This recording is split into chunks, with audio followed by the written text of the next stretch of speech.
1815. Yeah, with your permission, sir, I just like to highlight one small aspect. देखिए, जैसे Paul sir ने explain किया है detail में कि एक तरफ है साइंस की तरफ से एनालिसिस करके वेरिएंट को समझना, उसके बिहेवियर को समझना, उसका पब्लिक हेल्थ इम्पैक्ट क्या होगा, मैनेजमेंट इम्पैक्ट होगा, उस पर काम करना। उसको करते हुए भी हमारे principles of management of covid मुख्यतः 5 हैं। One is, we always keep talking about it, covid management is more of same. जो हमने पहले किया वही अब करना है, नए प्रिंसिपल्स नहीं है, उन प्रिंसिपल्स को कंटिन्यूड बेसिस पर करना है। एक दिन की गड़बड़, उससे इंफेक्शन फैल जाएगा। प्रिंसिपल्स वही हैं, early testing, focus on test, tracking, infection को फैलने देने, कंटेनमेंट पर काम करें, टेस्टिंग, ट्रैकिंग, ट्रीट। अगर कोई पेशेंट बीमार हो भी जाए किसी कारणवश, चाहे होम आइसोलेशन या हॉस्पिटल सेटिंग में उनका प्रॉपर ट्रीटमेंट हो। चौथा, नए सपोर्ट के रूप में फोकस ऑन वैक्सीनेशन। और पांचवा और सबसे मुख्य, कोविड अप्रोप्रिएट बिहेवियर। तो हम आपके द्वारा, जब आपने वेरिएंट के बारे में बात की, आपसे सबसे और सबसे फिर से रिक्वेस्ट करना चाहेंगे, ये 5 प्रिंसिपल्स हमें फोकस करने कंटिन्यूड बेसिस पर जरूरत है, क्योंकि वायरस नहीं थका है। हम कह सकते हैं कि हम 1 साल 5 महीने से इसके लिए लड़ रहे हैं, लेकिन ये हमारे लिए सुलेस नहीं हो सकता, हमें कंटिन्यूड बेसिस पर काम करना है। दूसरा, आपने एडवर्स इवेंट के बारे में पूछा है, तो मैं इसको 2 पार्ट में डिवाइड करना चाहूंगा। एक बहुत बार एक प्रश्न आता है कि हम कोविन प्लेटफॉर्म यूज कर रहे हैं, रूरल अर्बन डिवाइड की बात होती है, या हम इसकी बात करते हैं कि भाई अब हमारे बताइए एडवर्स इवेंट कितनी हुई हैं। तो सबसे पहले हमें ये समझना जरूरी है, चाहे गवर्नमेंट सेक्टर हो, प्राइवेट सेक्टर हो, सारा वैक्सीनेशन एक आईटी प्लेटफॉर्म के लिए क्यों जरूरत है, एक आईटी प्लेटफॉर्म के थ्रू मैनेज क्यों करना है। उसका एक सिंपल सा कारण है, अगर मैंने फर्स्ट डोज ले ली, जिस टाइप की हमारी लेवल ऑफ अवेयरनेस कई बार सिस्टम में होती भी है, पर्टिकुलरली ट्राइबल, रूरल और इवन स्लम एरिया या किसी और पर्टिकुलर एरिया में भी, इवन पढ़े लिखे लोगों में भी कई बार हमने देखा है, तो अगर हम एक मॉनिटरिंग प्लेटफॉर्म नहीं होगा, तो क्या हम ऐसी सिचुएशन नहीं आ जाएंगे हम सेकेंड डोज नहीं दे पाएंगे, तो यानी कि आधी डोज देंगे, which means we will fail in our purpose. दूसरा पॉइंट, जब आपने एडवर्स इवेंट फॉलोइंग इम्यूनाइजेशन की बात की है, how do we monitor at state level, district level and country level कि कितने केसेस में एडवर्स इवेंट आई। तो इसलिए आपके द्वारा हम सबसे रिक्वेस्ट करना चाहेंगे कि एक आईटी प्लेटफॉर्म हमारे को वैक्सीनेशन को ढंग से करने में सबसे बड़ा सपोर्ट है। आज आपसे हम बात करते हैं कि 26 करोड़ लोगों को वैक्सीनेशन डोजेज दी जा सकती हैं, तो हम आपको बता सकते हैं किसको पहली डोज, किसको दूसरी डोज, किसके साथ एडवर्स रिएक्शन हुई। अब मैं आपके दूसरे प्रश्न पर आता हूं, जो बहुत ही एक मुख्य प्रश्न आपने रेज किया है। तो सबसे पहले हमें समझने की जरूरत है कि एडवर्स इवेंट होती क्या है।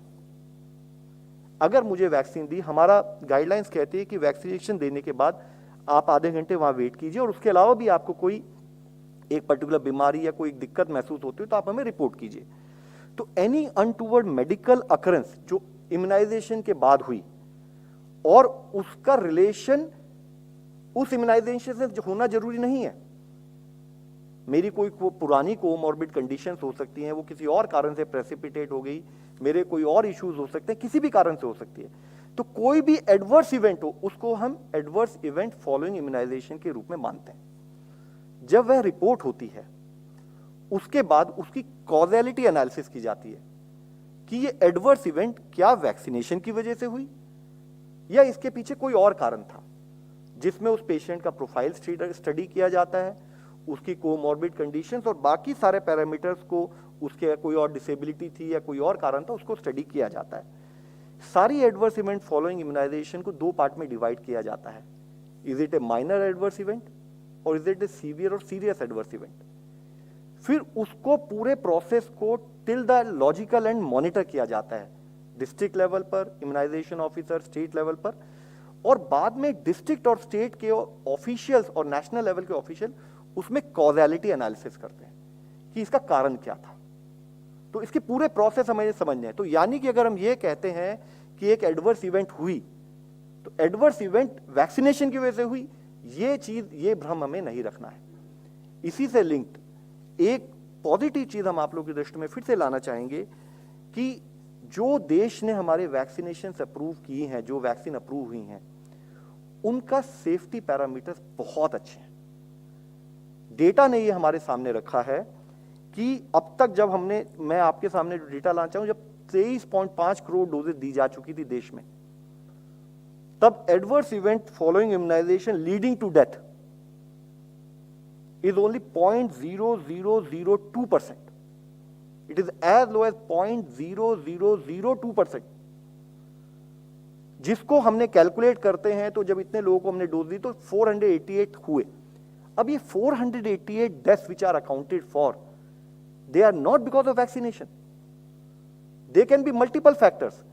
और इसकी पूरी एनालिसिस की जाएगी फील्ड पर, जिसमें डिस्ट्रिक्ट और स्टेट के official, immunization official, technical expert पूरे केस को एनालाइज करके फिर उसके बाद उसका एक निर्णय करते हैं कि डिड वैक्सीनेशन इफेक्टेड और was it because of some underlying comorbidity और एनी अदर कंडीशन।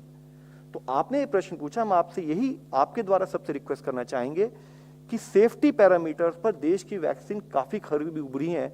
तभी आप देखिए कि ओवरऑल जो डेथ भी रिपोर्ट हुई हैं, which is again considering 23.5 crore लोगों का डेटा जब हमारे सामने है डोजेस का, तब भी 0.0002% है।